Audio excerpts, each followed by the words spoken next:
Go.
All right.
colorful.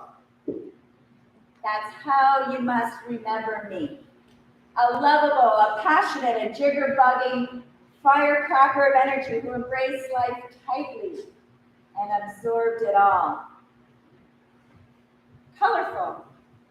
That's how I want my funeral to be, with colorful thoughts, gorgeous clothes, and bling. High heels and smiles, vibrantly beautiful. Colorful. That's how you must learn to see. For with black and white vision, you'll never see me. And hues of green surrounding Churchill Downs, and the sparkling blue waters of Florida, and the rich soil that Leamington is so renowned, and the breathtaking African sunsets just before dark. That's where I'll be. Colorful, that's how you must learn to see. That's how you'll remember me. Welcome, everybody. My name is Kelly Malash, and I am so proud and humbled and grateful to be your celebrant today and to be joined by this beautiful quintet, Dave, Bill, Heather, Patrick, and Terry. Thank you. As we gather to celebrate the life and mourn the death of our one-of-a-kind, our center of everyone's universe, Nancy, Big Red, Pritchard. We're here for her beautiful and her loving daughters, Jane and Brenda. Kate, Logan, Jesse, Hunter, Madison, Taylor, and Bailey had a grandmother that was epically inspiring and so incredibly proud of them. Scott and Rowan will grow up hearing stories about their great-grandmother that had this insatiable amount of zest, brilliance, and vibrancy in her approach to life. Nancy is your newest angel in your constellation above. This do and try and be everything except golf kind of woman was likely greeted by this long lineup of souls that could see her hair coming for miles. Waiting on the other side were some long-awaited hugs and kisses. First in line, I'm sure, was her husband, Bill. He was her Casanova behind a trumpet that tracked her down and ultimately sashayed Nancy down the aisle April 29, 1950. They shared beautiful music. They made beautiful children. And were grateful for a beautiful life. Right there behind his mother and his father's reunion was her son, Sandy, that we lost too soon, October 9, 2021. He was followed by the tribe of 8 Gray siblings. One, of course, proudly bearing the name Robert T. Gray. The Golf Hall of Fame is twice decorated with this name and now has carried on to 6 others who no doubt take great pride in their signature.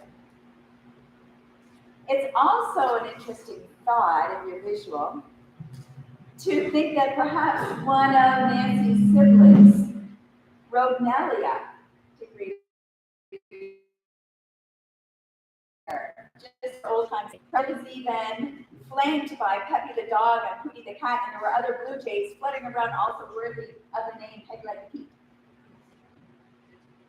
We come to acknowledge that while our hearts are so sad and so full, all at the same time, our hearts feel this way because it's like Nancy has our hearts in her hand right now. And if you think of it as that's how close you are, then that's how wonderful.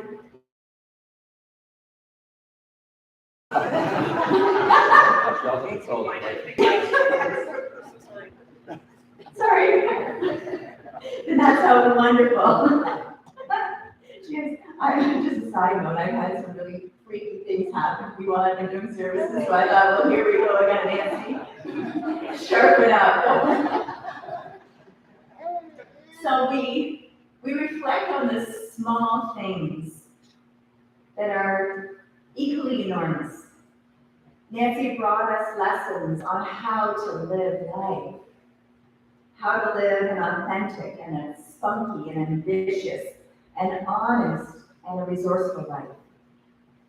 She was this take charge kind of woman that balanced her life with great, pure, natural beauty, significant grace, and the ability to water ski without ever getting her hair wet.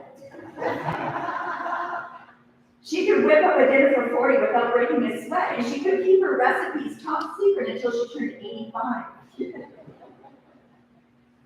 So we are here to laugh together. We're here to cry together.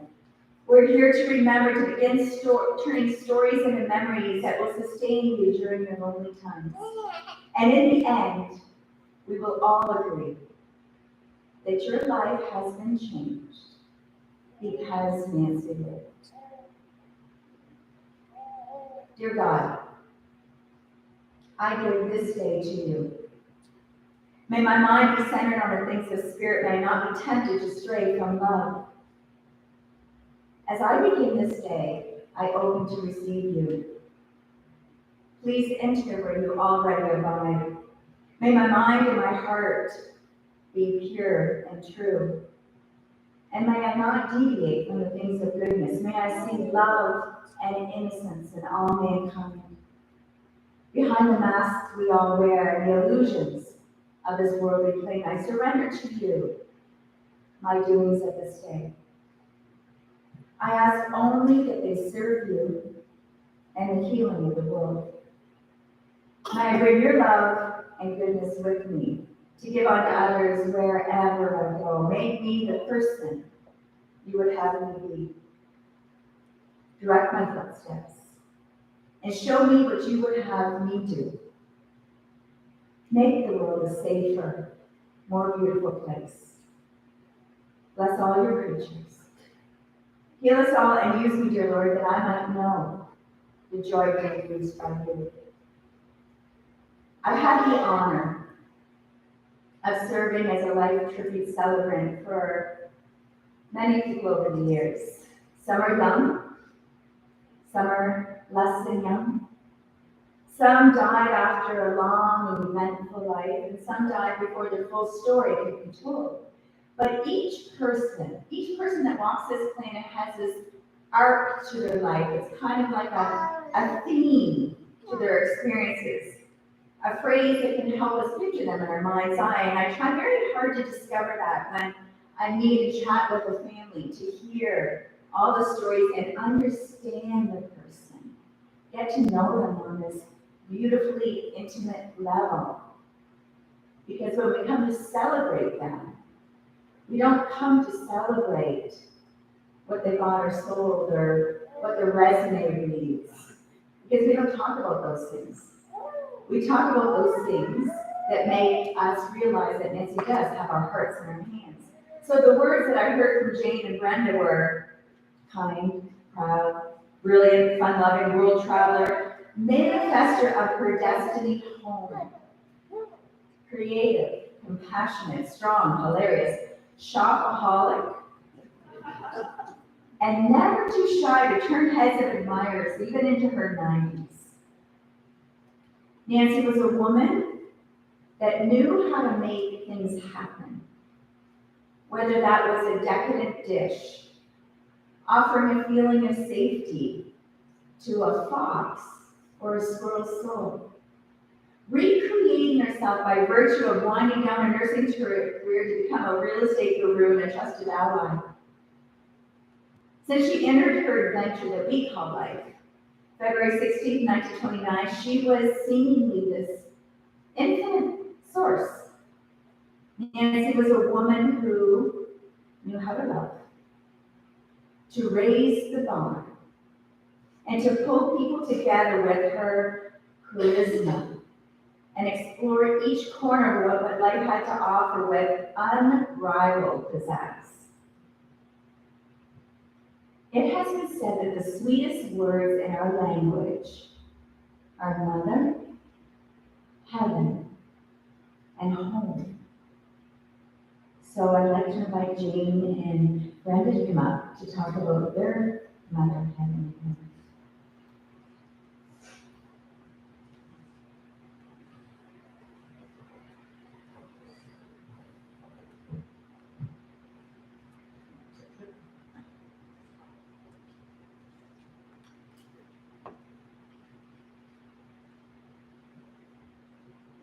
Our mom was born in Leamington.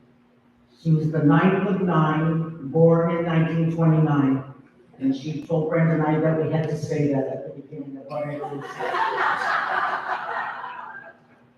Her dad, Robert T. Gray, designed and built many golf courses, including Erie Shores, and her mom, Ma'am, ran the clubhouse.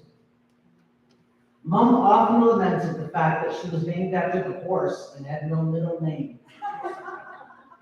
Being the 6th girl, apparently the family squabbled about the name, and Grandpa walked to the registry office on the 30th and last day to register after her birth and said Nancy Gray.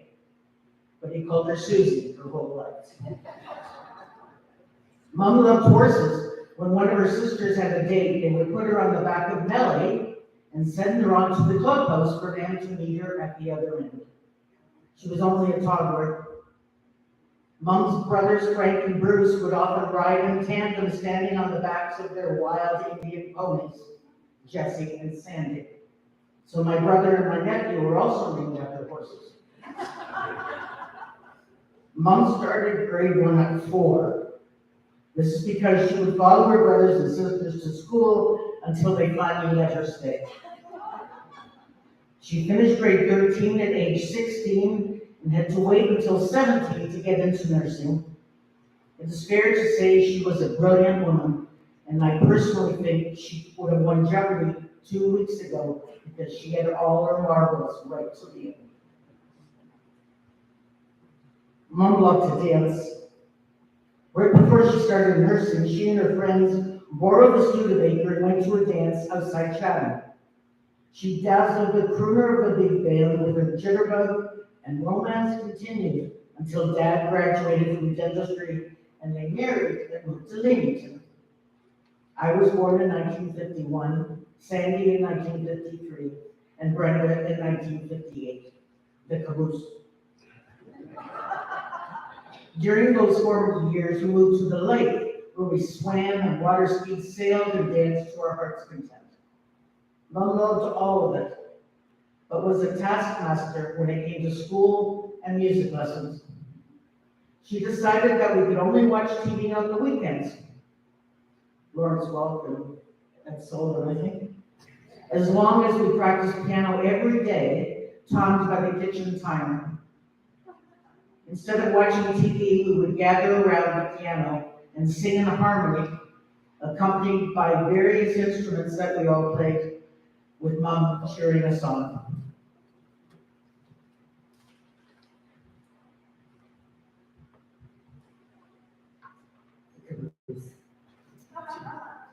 Once I graduated from high school, Mom embarked on a career in real estate. She was a natural with her outgoing personality, brilliant mind, and inherent honesty. She continued until she was 85 and her dad became seriously ill. In the 1970s, Mom and Dad also got a condo in Indian Rocks Beach in Florida, and they enjoyed spending the winters with a large group of friends who were constantly swimming and boating and water skiing and dancing and shopping and playing euchre. Mom was still playing in the weekly euchre tournament at age 91, and she often won. And Big Red also loved to dance at the Blue Parrot on Monday nights. Mom was known by all our friends as Big Red. She was notorious for her 20 questions. Within 2 minutes of meeting someone, she would know their financial details and probably their bra size. She blamed it on being in real estate, but she really honed those skills when we started dating. You can only imagine what it was like when we dated. Mom also had a lot of quirky euphemisms. Before leaving, she would say, "Thank you for shopping at Woolworths."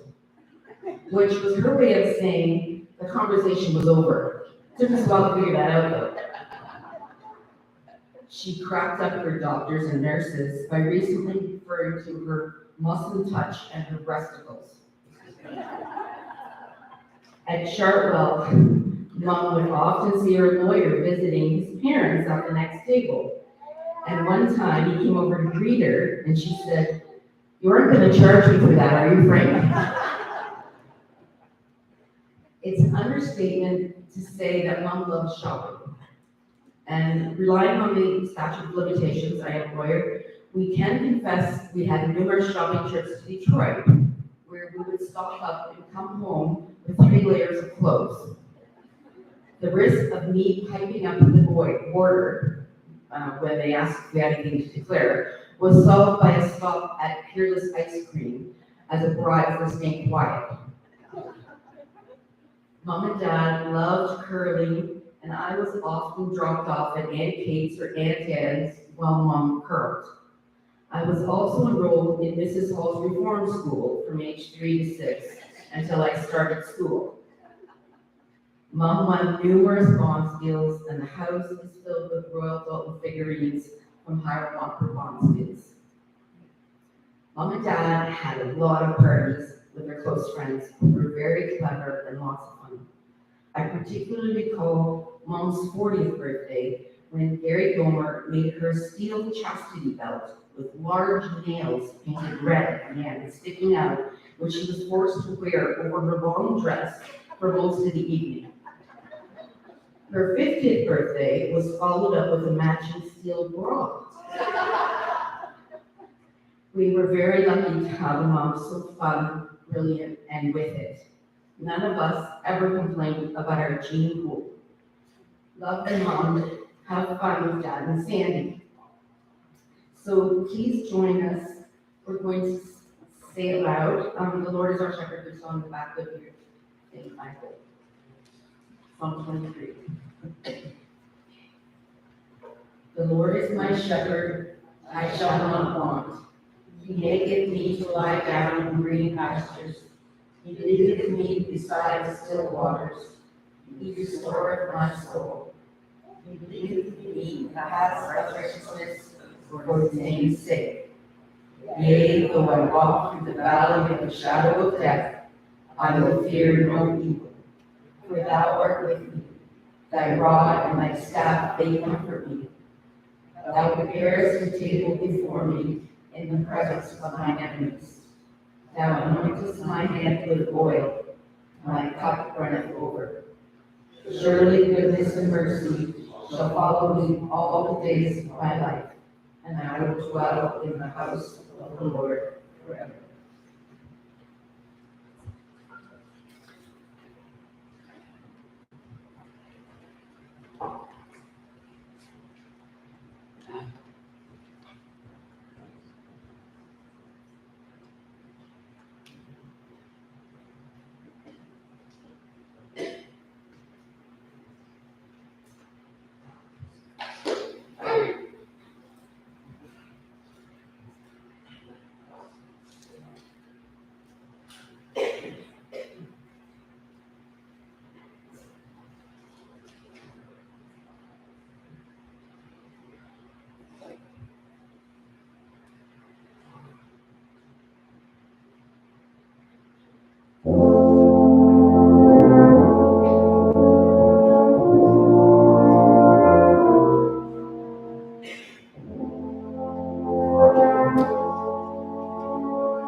I have to say,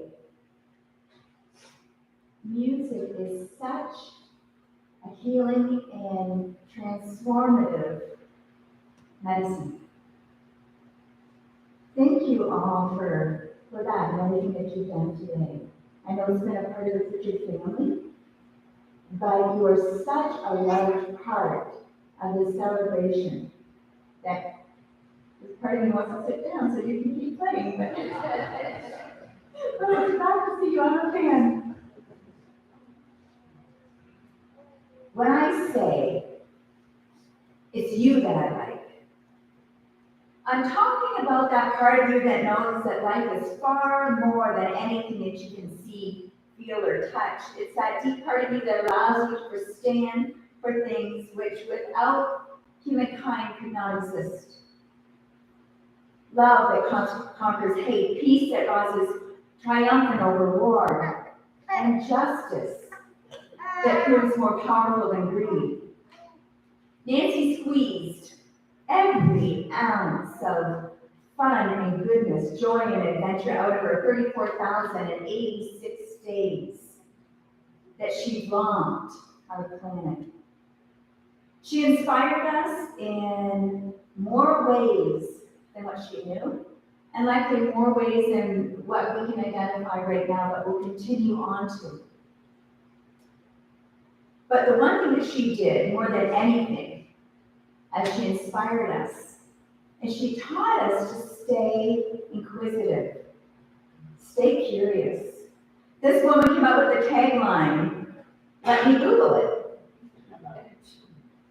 Nancy channeled her Scottish ancestry, often passing on the proverb, long may your chimney have smoke.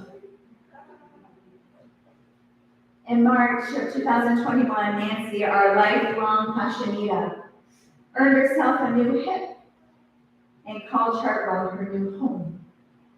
When her limitations began to increase, she was moved to Chartwell and Etobicoke so her girls could share their love with their mom every chance they had.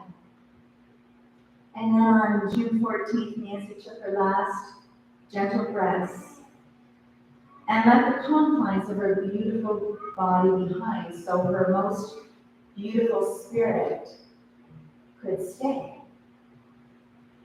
And if you watch a baby, and we brought one for show and tell, here we go. If you watch and you listen to a baby, it lights up at a smile, a gentle touch, and is always so curious about life. This little guy can't get over the fan. I mean, it just, they're so full of life and innocence and non-judgment. And as we grow, we realize that it's who we are that matters most, not what we have. We understand that life is far more than anything that we can see, hear, or touch. We are capable, we understand, we hope to understand, we hope to remember, like this little guy, that we can achieve all of our dreams. We understand that we are beings that are always available to offer and embrace forgiveness. Marvel at a sunset, find fascination in a butterfly, smile at a friendly face, arrive just to arrive, strive to connect and thrive in allowing. In every moment, we have the capability of being validated in our own essence while casting our net further out to achieve our dreams. We have the ability to share compassion as easy as oxygen, and to realize that laughter is the very best medicine and music. And so, when we lose someone that we love, we can then reconcile that we didn't lose the love. And since we cannot physically touch fascination, happiness, joy, ease, creativity, anticipation, satisfaction, excitement, or gratitude, the list goes on. Yet those same things can overwhelm us and they can saturate us in our glory. We have to look at death the very same way. This love that you have with and for Nancy is still fully alive and wholly pervasive. Nancy remains just as strongly in our hearts, our minds, and our vision as when she was physically here. The love is reciprocal. The gratitude is eternal. To each of you, I hope for you the peace of love, the soft landings of family and friends, the healing experiences as you navigate your journey of grief. One day you won't know when, you'll notice that your grief has been softened by sheer gratitude, sweet memories, and the ability to call out Nancy's name without a single pain in your heart, just joy. This will be the gift that Nancy leaves with you to bring forward. I believe that we are all just love, looking for a place to happen. So I'm so grateful and so happy that we all happened here today. Thank you. And everybody here is more than welcome. We're headed out to Evergreen Cemetery. So please, if you have the time, you're able to, please join us out there. Thank